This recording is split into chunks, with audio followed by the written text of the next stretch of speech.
Alors, c'est pas le sommeil, mais on peut en parler à cette occasion, si vous voulez, l'énurésie. Beaucoup d'enfants font pipi au lit, hein. D'accord. Pas beaucoup, un certain nombre. J'en connais des grands aussi. Alors, des grands, c'est très plus difficile, ça existe. C'est rare quand même. Mais jusqu'à 12 ans, même parfois 14, il arrive que des enfants soient énurésiques ou énurétiques. Qu'est-ce que c'est que l'énurésie? Personne ne sait ce que c'est, parce que personne donne on donne des cachets pour contre ça. Mais oui, et ça marche plus ou moins. Parce que l'action de ces cachets agit sur la thyroïde. Voilà pourquoi. Alors, l'énurésie, c'est quoi? C'est tout simplement... D'ailleurs, attendez, avant de dire ce que c'est, je vais dire que les énurésiques sont le fait d'enfants très nerveux, très émotionnels. Vous n'avez pas d'énurésie chez un trisomique, ni un myxédémateux, ni mettons un crétin. Un crétin, bon, c'est un terme classique, mais un crétin, c'est d'abord un signe psychiatrique, si vous voulez. Les idiots sont des hyperthyroïdiens, les crétins sont des hypothyroïdiens. Enfin, peu importe. Eh bien, tous ces gens... Je m'en souviendrai. Attention, hein, ne vous invectivez pas, ça serait ma faute. Donc, ces enfants, sont énurésiques parce que le sommeil ayant été plus profond encore que la moyenne des enfants. Les enfants sont très différents, mais il y a des enfants très nerveux, très émotifs, assez déséquilibrés sur le plan émotionnel d'ailleurs, parfois hyperactifs, comme on dit. Eh bien, ces enfants vont avoir un sommeil très profond, plus que la moyenne. Dans ce cas-là, la thyroïde va activer des automatismes de compensation, enfin peu importe les détails, et vont faire que la surrénale, en fait ça se passe même de façon hormonale, la surrénale va être entraînée dans cette hypofonction. Et le tonus musculaire, ça vient des surrénales. Mais la surrénale dépend aussi en grande partie de la thyroïde. On ne peut pas le démontrer ici, on ne va pas tout le démontrer. Eh bien, dans l'énurésie, le sommeil est tellement profond que l'hypofonction thyroïdienne entraîne l'hypofonction de la surrénale et tout le tonus musculaire des sphincters, notamment la vessie, sont complètement ouverts et à ce moment-là, ils font pipi au lit. Et voilà pourquoi on arrive à modifier l'énurésie et à guérir de l'énurésie par un réglage endocrinien. D'accord. Bon, ça c'est très intéressant parce que ça touche beaucoup d'enfants. Évidemment. Ouais. Alors, même des grands. Alors, donc si vous avez des questions, enfin je fais un Non, mais c'est très intéressant, c'est très intéressant. On me demande, voilà, vous parliez du contrôle mental, la connexion véritable au soi supérieur peut-elle permettre de se prémunir de ce contrôle? Déjà, est-ce que oui, on peut arriver parce que est-ce qu'on pourra avoir un contrôle? Parce que bon, je vais creuser un peu la question, mais est-ce qu'on peut avoir un contrôle conscient sur ses glandes, sur sa thyroïde, soi-même? Est-ce que c'est... Bon, c'est une question, on peut réfléchir une seconde. Le contrôle conscient, non, difficile pour les choses élémentaires. On n'a pas de contrôle sur notre estomac, etc., sur notre cœur non plus, pas vraiment, un petit peu, parce qu'on entend notre cœur, etc. Quant à nos glandes, non, c'est difficile. La seule chose qu'il faut ajouter, c'est que le contrôle, cette notion de contrôle est très importante. Le contrôle de nous-mêmes, en fait, il est conditionné, attendez, je n'ai pas dit causé, hein, il est conditionné d'une manière essentielle, d'une manière, je dirais même nécessaire. C'est nécessaire, ça veut dire qu'il ne peut pas ne pas être en philosophie. Donc, qui ne peut pas ne pas être, c'est-à-dire la génitale endocrine, la glande génitale endocrine, et la glande de notre contrôle personnel. Si nous perdons ce contrôle, et qu'on devienne quelqu'un sans aucune volonté, totalement influençable, incapable d'agir dans le sens positif pour vivre, etc. Enfin, celui qui ne se contrôle pas, c'est quelqu'un dont la génitale est affaiblie. Alors la génitale, ce n'est pas la glande de la sexualité, attention.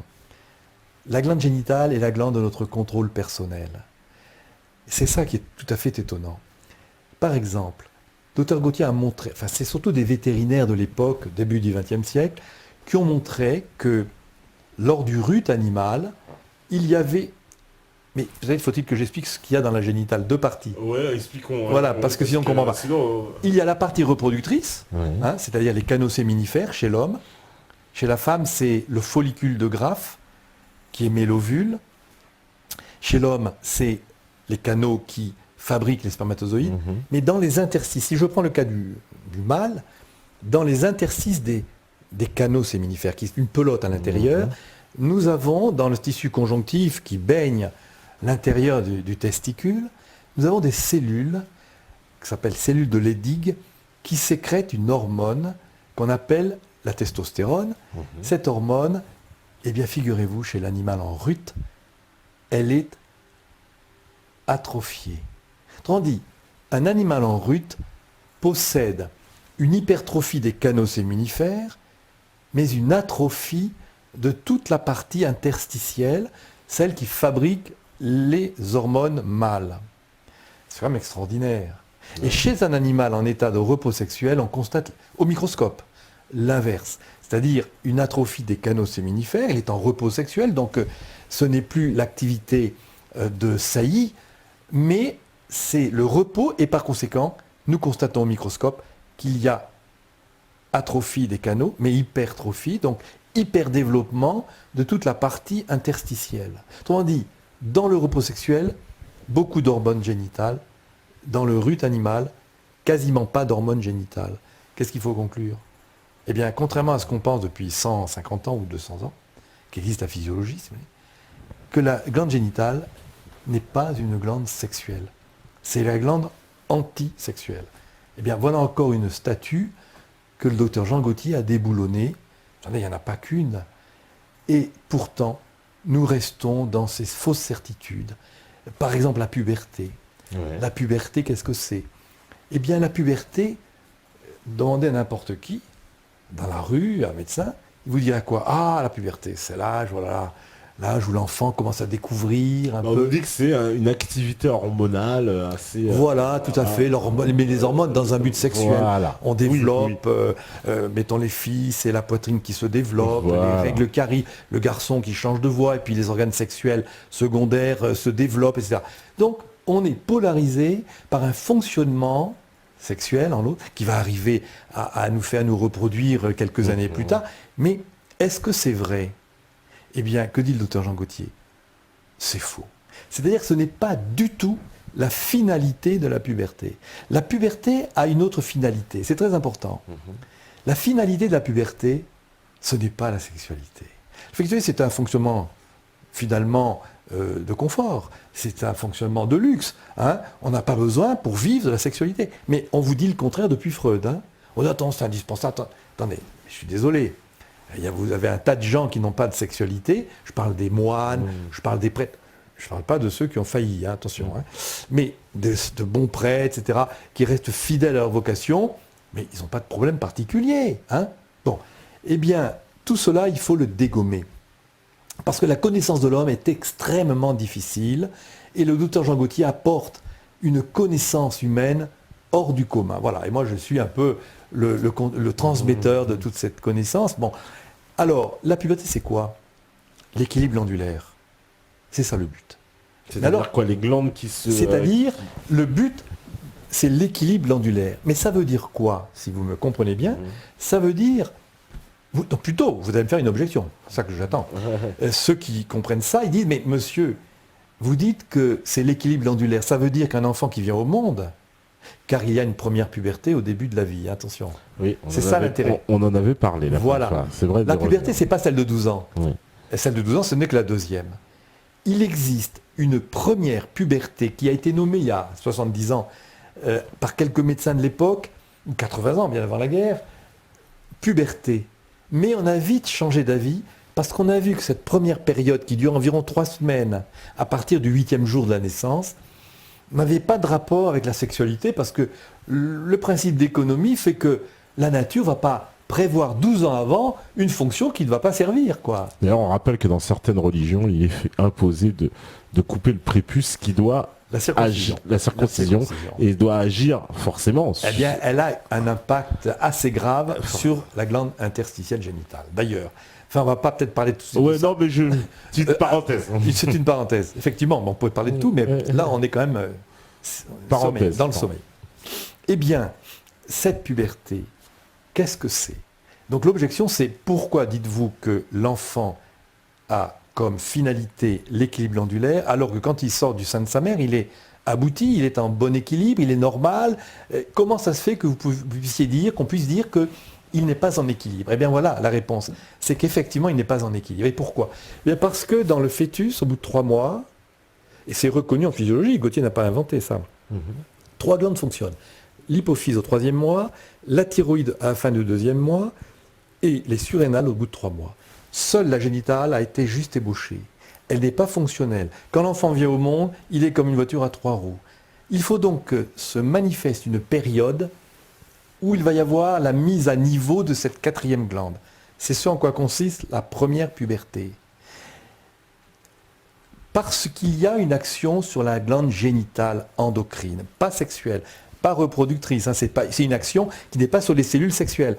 C'est sur la glande hormonale, sur l'hormone seulement. Sur l'hormone, oui. Filles et garçons. On constate quoi ? On constate une effervescence endocrinienne, on constate une activation de la glande génitale, les bourses sont très gonflées, tuméfiées, rouges, ainsi que la poitrine, tuméfiée, on met des pansements, une bande chez les nourrissons, souvent, il y a un liquide qui peut s'écouler, on appelait ça le lait de sorcière d'ailleurs.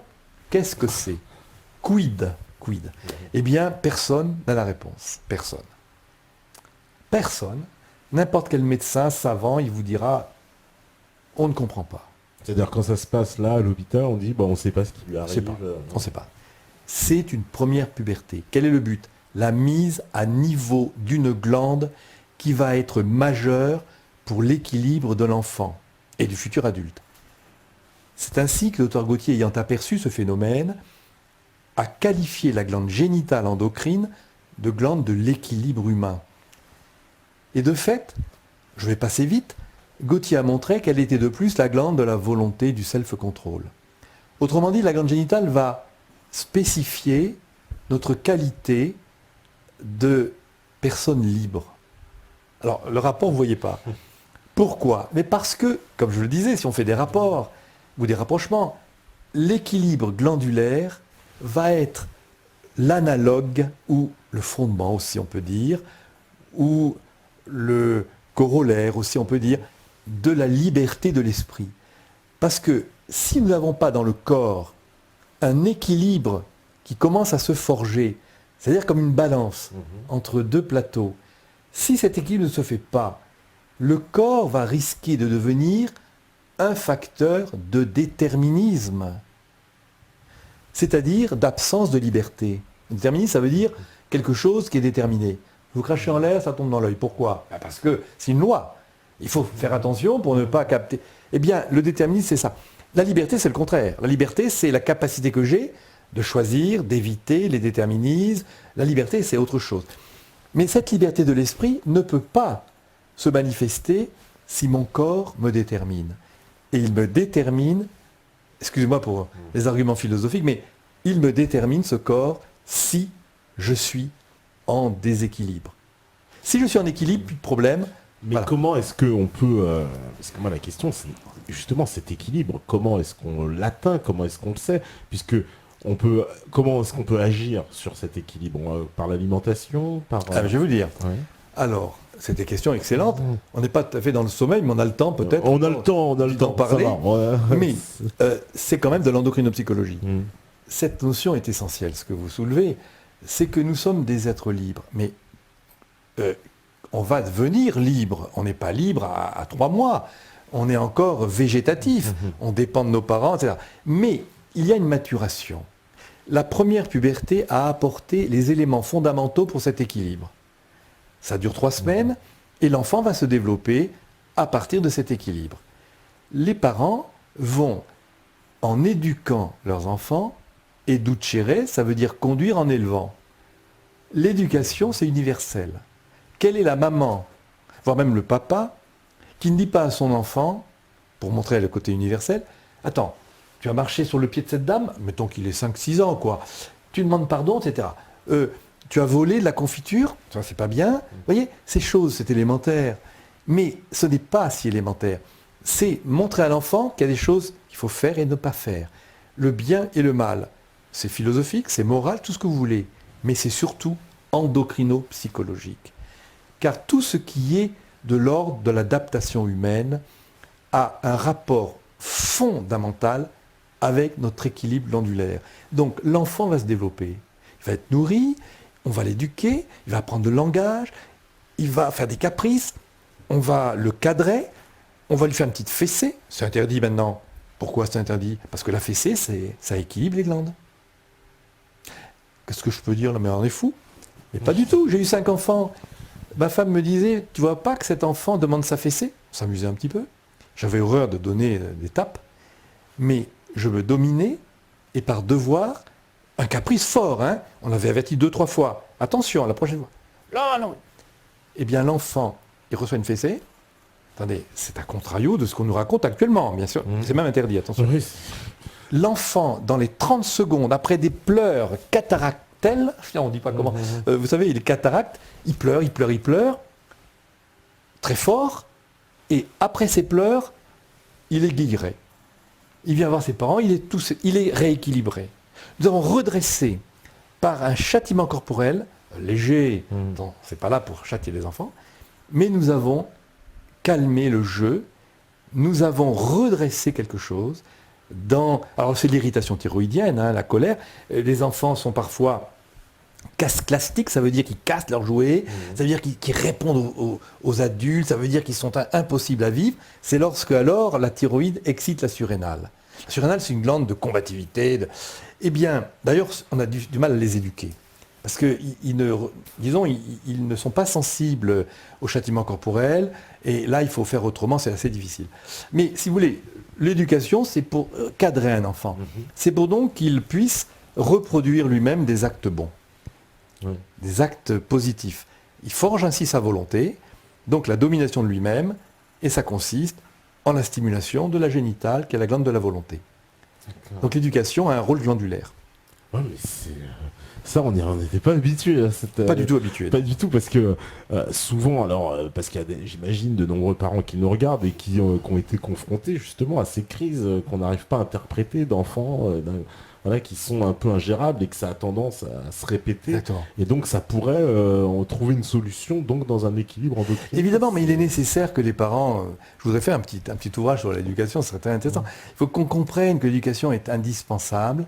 L'éducation, c'est tout simple. L'éducation, c'est pas de grands mots, hein, c'est juste cadrer l'enfant, dire ça c'est bien, ça c'est mal. Parce que le mal et le bien, c'est universel, hein, je suis désolé. Le mal et le bien, c'est pas libre.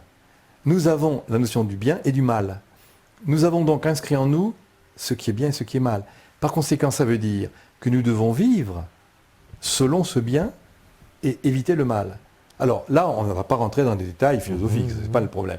C'est pas la peine parce que quand je dis ça, tout le monde est d'accord. Qui ne serait pas d'accord pour dire qu'il y a le bien et le mal? Personne. Par conséquent, nous sommes dans l'universel. Eh bien, je vais dire que dans le corps, nous avons une harmonie qui est ordonnée à l'âme spirituelle qui, elle, peut voir le bien, le faire ou ne pas le faire. Elle a la possibilité de ne pas le faire. Mais si elle ne fait pas ce bien, attendez, c'est à la fois philosophique, mais c'est complètement endocrinopsychologie. Si elle ne fait pas ce bien, parce que sa vie, elle se drogue, la personne, elle est colérique, elle est partie dans des choses délétères, à tout point de vue moralement, sexuellement, ce que vous voulez, qu'est-ce qui se passe?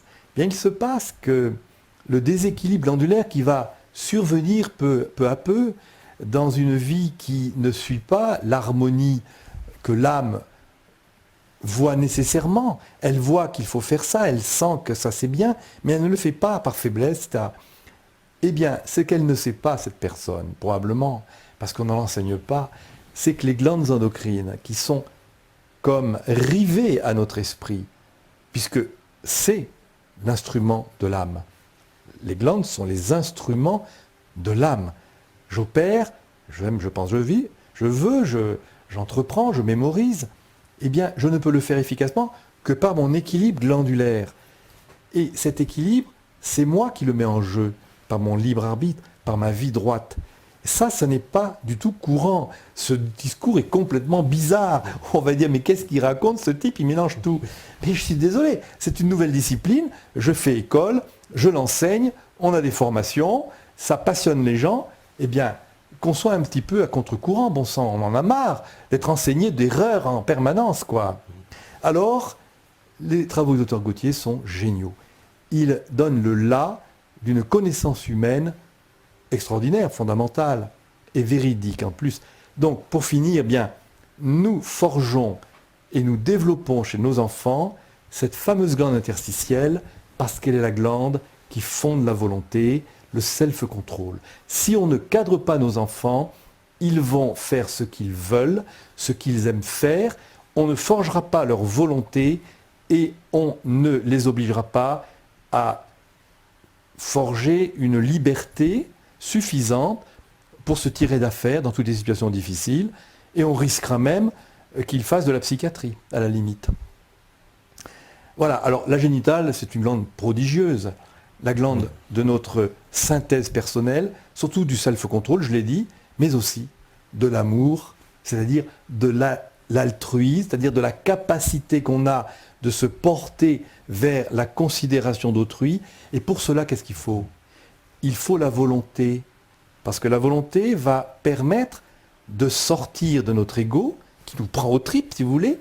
Si je n'ai pas de volonté suffisante, je vais dire non, moi, excuse-moi, tu te débrouilles, moi, c'est mon affaire.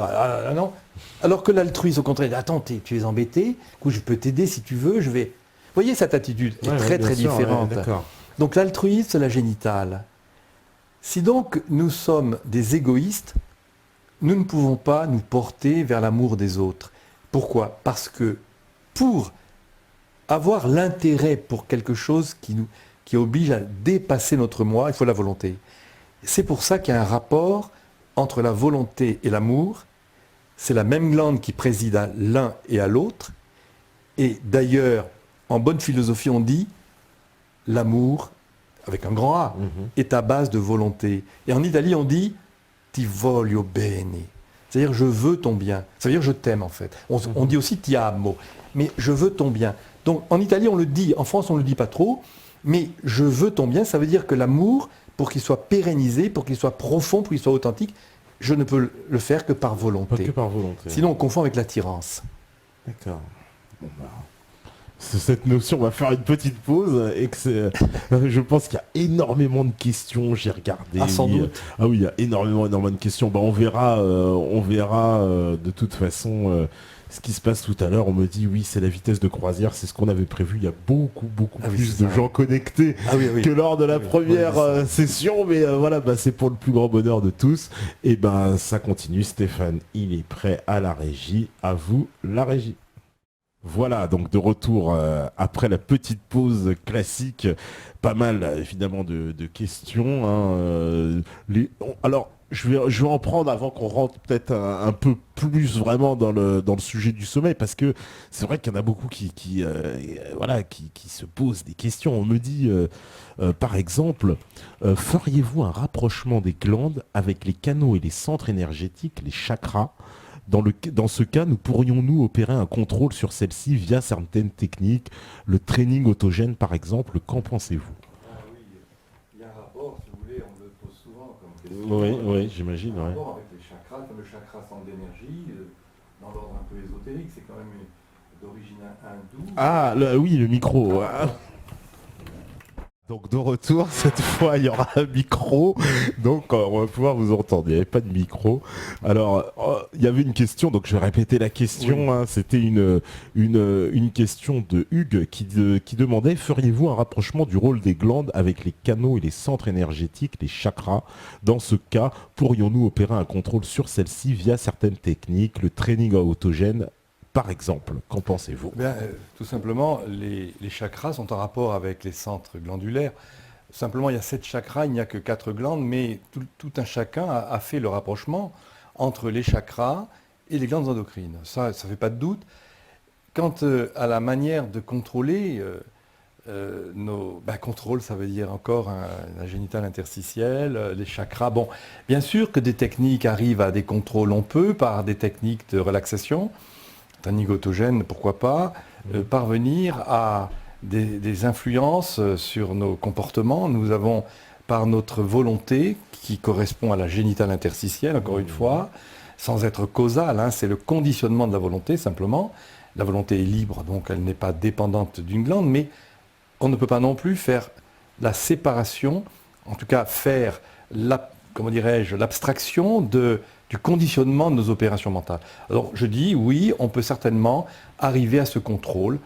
Mais c'est plutôt de l'ordre de l'endocrinopsychologie que de l'ordre des chakras qui sont des connaissances plutôt un peu ésotériques. Un peu ésotériques, mais est-ce que dans les civilisations anciennes, ils avaient quand même connaissance de ça? On peut penser du fonctionnement de ces glandes. C'est possible, ça, hein? Je pense que c'est par les chakras qu'on a cette connaissance énergétique qui a été très développée dans les civilisations orientales, extrême-orientales. À mon avis, non, je ne pense pas qu'on ait la connaissance des glandes endocrines, sauf les Égyptiens dont je disais qu'ils avaient ce fameux soleil. En dehors de ça, je ne le pense pas. C'est tout ce que je peux dire. D'accord. Alors on va rentrer dans le sommeil probablement, hein, parce que comme disait votre femme, à force les gens vont s'endormir, ceux qui attendent... Comme je le dis, mon livre est excellent, est un excellent somnifère. Quand on lit mon livre, on s'endort facilement. C'est une bonne blague qu'on m'a faite déjà souvent. Alors le sommeil, parce que donc on a fait une longue introduction, on a bien expliqué le rôle de ces glandes, et donc le sommeil serait donc parce que vous partez donc du postulat différent du reste, on va dire, de la science, qui elle nous parle d'un repos du cerveau, alors que vous parlez du repos de la thyroïde. Simplement, je vous arrête en disant ce n'est pas un postulat. Le postulat est de l'autre côté. Oui. Moi, je ne suis pas dans le postulat, je suis dans une assertion vérifiée de multiples façons par le docteur Jean Gauthier. C'est ce en quoi consiste sa synthèse personnelle. C'est une synthèse, c'est-à-dire c'est une compréhension générale, synthétique, donc rationnelle, géniale, quoi, parce que la synthèse, c'est le sommet du génie, si vous voulez. Alors voilà, je l'affirme, maintenant, peut-être je vais m'attirer à certaines critiques. Alors, pour ce qui est du sommeil, qu'est-ce qu'on peut dire? Eh bien, j'ai dit quelques petites choses, on va essayer d'avancer rapidement. Le sommeil, je dis que c'est la thyroïde qui est responsable du sommeil, c'est parce que j'ai fait la comparaison avec l'état de veille. Donc, le sommeil, c'est vraiment la mise au repos d'une glande qui va nous permettre de perdre conscience et de nous reposer. Voilà. C'est-à-dire cette glande, quand on dit, vous dites, elle se régénère, c'est quoi? Elle reproduit? Ça veut dire qu'elle régénère sa capacité de former des hormones nouvelles. On refait le stock hormonal, alors que au cours de la vie de veille, ce stock s'est épuisé petit à petit, ce qui fait que le soir, on éprouve une fatigue, parfois très très importante, qui est due tout simplement à l'épuisement de la glande thyroïde. C'est tout simplement ça. C'est ça, des fois, les fatigues contre lesquelles on ne peut pas lutter d'un coup. Il y a comme ça qu'on appelle le coup de fatigue. Il y a une espèce de fatigue comme ça. C'est une chute thyroïdienne dans ce cas-là. Ça peut arriver en journée des fois quand on est Oui. Mais enfin, en principe, si on est en bon équilibre, on le prévient, ça. On n'a pas ces chutes immédiates. Ça veut dire que notre génital... régulatrice, c'est une glande de régulation aussi, j'ai dit la volonté, mais régulation, stabilisation émotionnelle, contrôle de nous-mêmes, etc. Alors, il y a plein de choses à dire, il faut dire l'essentiel pour que ça intéresse un peu les auditeurs. Le sommeil, alors qu'est-ce qu'on peut dire? Vous voulez qu'on parle du sommeil paradoxal, par exemple? Oui. Alors, parce qu'on va aboutir à ce qu'est le rêve, si vous voulez. Et on pourra revenir à... Peut-être des questions vont être posées. Le sommeil se déroule, alors on peut dire ça rapidement, c'est connu ça, en plusieurs phases. Il y a jusqu'à 5 phases de sommeil. On a constaté qu'il y a une décroissance du rythme de l'électroencéphalogramme. Quand on fait un électroencéphalogramme, c'est-à-dire qu'on prend la mesure de l'électricité cérébrale par justement ces capteurs de l'électroencéphalogramme, on constate que ce tracé devient de plus en plus lent au fur et à mesure que s'écoule le premier stade du sommeil, la première période des cycles du sommeil, donc phase 1, phase 2, 3, 4, jusqu'à 5e. Alors, qu'est-ce que j'ai dit là-dessus? En reprenant les travaux des auteurs, mais en les interprétant d'une façon très différente. Eh bien, contrairement à ce qu'on pense à propos du cerveau qui serait à l'origine du sommeil, le professeur Henri-Pierre Klotz, qui était un grand endocrinologue qui est mort il y a peut-être 30 ou 40 ans maintenant, a dit et a affirmé que toute l'électricité cérébrale provenait des hormones thyroïdiennes. Quand j'ai vu ça dans les annales, j'ai sauté dessus. Parce que ça confirme complètement ce que le docteur Gauthier a dit sur le sommeil, ce que j'ai continué de dire moi-même. Donc, la thyroïde est responsable en premier chef de l'électricité, c'est-à-dire cérébrale, c'est-à-dire de ce tracé électromagnétique, on pourrait peut-être dire, électroencéphalographique. Ce tracé qui décroît et de plus en plus, on voit un tracé très lent comme ça, au lieu qu'il soit comme ça très actif, il est de plus en plus lent, etc. Alors ça, c'est classique, tout à fait classique, et ces phases de sommeil aboutissent à quelque chose de très, très curieux. Au bout d'à peu près 1h30, grosso modo, nous atteignons une phase qu'on appelle la phase, chez les Américains, REM, ça veut dire Rapid Eye Movement. La phase REM, c'est une phase de mouvements oculaires, car les chercheurs de l'époque, 1953, ont aperçu, en observant les dormeurs, qu'à un moment donné, au bout d'à peu près 1h30, il y avait des mouvements oculaires rapides, des rictus de la face, une érection sexuelle, clitoris ou pénis, une augmentation des automatismes, par exemple le cœur augmenté de 5 à 6%, la filtration rénale augmentée également de quelques pourcents, la respiration-inspiration, tout augmenté un petit peu. Et qu'est-ce que c'est que cette phase d'activation apparente? Donc, on a appelé chez les Américains REM, et on a pensé alors qu'il y avait là une phase de rêve. Quand on a vu qu'il y avait une activité cérébrale, vue par l'électroencéphalogramme, qui passait de la lenteur du tracé, tout d'un coup, à une accélération du tracé, semblable à l'état de veille. Ils ont découvert quelque chose d'assez extraordinaire, il faut dire. C'est la première fois qu'on faisait cette observation. Et ils ont pensé, d'une manière un peu rapide à mon avis, mais ça dure depuis 50-60 ans, que c'était certainement une période de rêve. Car quand on voit une activité cérébrale, alors qu'on dort profondément, on ne peut pas penser à autre chose. On dit « il rêve ». C'était hasardeux sans doute, mais il est évident que c'était une forte tentation et ils y ont succombé. Qu'est-ce que cette phase que le français Michel Jouvet a appelée lui-même phase paradoxale, plutôt que phase de mouvements oculaires? Parce qu'il a privilégié le fait que l'électroencéphalogramme ressemblait étonnamment au tracé de veille. Or, cette phase de sommeil est la plus profonde qui existe. Parmi toutes les phases de sommeil, c'est celle qui dure à peu près un quart d'heure, 20 minutes, et qui est extrêmement profonde. Et c'était un paradoxe d'apercevoir un tracé qui ressemblait à l'état de veille et de voir que ce sommeil était extrêmement profond. Notamment pour frapper les esprits, pour le dire rapidement, c'est que les scientifiques de l'époque ont voulu prouver que c'est un sommeil extrêmement profond. Enfin, on le savait déjà, mais c'est très simple. On met un chat sur une cuvette d'eau, sur une petite planchette. Tant qu'il dort avant la phase de sommeil dit paradoxal, il se maintient sur sa planchette. Dès qu'arrive la phase de mouvements oculaires, ou la phase de sommeil paradoxal, il tombe dans l'eau. Parce que tout le tonus musculaire s'effondre, il ne peut plus se tenir sur la planchette. Le sommeil paradoxal est bien le sommeil le plus profond. Et voilà que dans ce sommeil le plus profond, il y a un éréthisme nerveux. Éréthisme, ça veut dire contraction, excitation nerveuse. Cet éréthisme nerveux, je l'ai dit, se manifeste par des rictus, parfois des paroles incohérentes, on remue, et puis l'éréthisme aussi sexuel, je l'ai dit, personne n'a d'explication sur tous ces phénomènes. Quoi penser? Eh bien, nous avons là un phénomène qui n'a rien à voir avec toutes les explications qui font fureur, peut-être pas, mais qui sont en tout cas avancées depuis 50 ans passés. Le sommeil paradoxal a été dit sommeil des rêves, et avant d'expliquer ce qu'il peut être, ce qu'il est en fait, je vais contredire qu'il est ce qu'on pense qu'il est depuis, je dis 50 ou 60 ans, le sommeil des rêves. En fait, on ne rêve pas du tout. Mais avant de l'expliquer, je vais dire comment ils sont arrivés à penser que c'était le sommeil des rêves. Eh bien, c'est simple.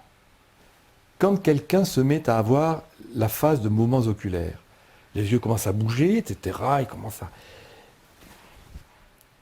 Bon, quand on observe, comme je l'ai fait sur les gens de ma famille, je n'ai pas d'électroencéphalogramme. Mais de fait, l'électroencéphalogramme est accéléré, nous le savons, nous l'avons déjà dit.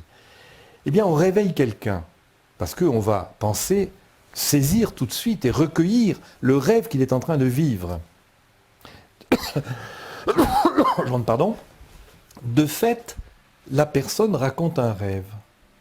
Et en plus, quasi systématiquement. Et de plus encore, ce rêve est imagé, haut en couleur, très net, sûr, sans bavure, contrairement aux rêves qui surviennent en phase profonde de sommeil, étant en phase 2, en phase 3, qui sont des rêves lents, des rêves déliquescents, avec quelques images, mais... Et les savants ont dit non, on ne rêve pas pendant ces phases. On a éliminé ce peu de rêves parce que ce n'étaient pas des rêves intéressants. Par contre, le rêve en phase paradoxale, alors c'était des super rêves. Ils ont noté les centaines de rêves dans les recherches. On a noté, on a su que cette phase était vraiment celle où on recueillait les rêves les plus fondamentaux, les plus imagés, les vrais rêves, si vous voulez, par rapport à ceux qu'on a considérés comme pas des vrais rêves. Et quel est le problème ? Ben, le problème que j'ai dénoncé, bien sûr, ça fait déjà pas mal d'années, mais c'est que lorsqu'on réveille quelqu'un qui dort profondément, je l'ai dit, et qui a les mouvements oculaires, on croit qu'on recueille un rêve. En réalité, c'est celui qui réveille la personne qui induit le rêve. Par conséquent, les expériences là-dessus sont complètement controuvées. Ben, le fait de réveiller quelqu'un, on réveille quelqu'un, ça dure 3-4 secondes. Allez, réveillez-vous, qu'est-ce que vous rêvez ? Allez, dites-moi. Alors, la personne, à un moment donné, vous regarde, hébétée, et dit « Ah, ben, je rêvais telle chose ». Mais avant le sommeil paradoxal, rien ne prouve qu'il rêvait avant. Et je prétends, et je le dis, et je le montre dans mon bouquin, que c'est parce qu'on le réveille qu'on déclenche le rêve. Pourquoi ? Parce que le rêve, notez en passant, alors c'est complètement fortuit sans doute, que le mot réveil possède les lettres rêve. C'est curieux, mais c'est comme ça. C'est de la langue des oiseaux, ça. Oui, si vous voulez. Eh bien, on ne rêve que lorsqu'on se réveille. Ça avait été dit par un auteur en 1840 et 48, 50, il s'appelait Alfred Maury. Il a montré qu'on rêvait certainement, à coup sûr, au moment du réveil. Et c'est d'ailleurs un argument pour dire que lorsqu'on rêve, on est dans l'obligation de s'en souvenir. Pourquoi ? Mais parce qu'on vient de rêver 3 secondes avant. Comment ne pourrions-nous pas nous en souvenir ? Or, comme on a émis l'idée que le rêve était le sommeil paradoxal, comme ce sommeil paradoxal est systématique chez tous les mammifères supérieurs, et qu'on ne voit pas d'exception à ce sommeil paradoxal, et qu'on a lié ce sommeil au rêve, on a dit on est obligé de rêver. Mais pourquoi y a-t-il des personnes qui disent moi je rêve jamais ? Ce qui rentre en contradiction avec ceux qui affirment qu'ils rêvent. Vous rêvez, mais vous ne vous en souvenez pas. C'est complètement gratuit. Ce n'est pas possible. Alors évidemment, théorie contre théorie, vous allez dire. Mais il se trouve qu'il suffit de demander à des personnes d'observer leurs rêves. Et on se rend compte que leur rêve est immédiatement concomitant des stimuli, pas toujours, la plupart du temps en tout cas, stimuli qui accompagnent le réveil. Un petit oiseau ou même qu'on induit des stimuli, par exemple, on frôle quelqu'un et puis on fait sentir en même temps une odeur de citron, enfin, non, on peut faire n'importe quoi. Le rêve va être dépendant, va être émaillé de paramètres conformes à la stimulation du réveil que l'on induit chez le patient. Alors, si on va évidemment interpréter oniriquement ce stimulus. Il va peut-être dire, tiens, je sentais que je sais pas, quelque chose qui va être amplifié. Si c'est une petite piqûre, il va avoir l'impression qu'on lui enfonce un poignard, etc. C'est amplifié.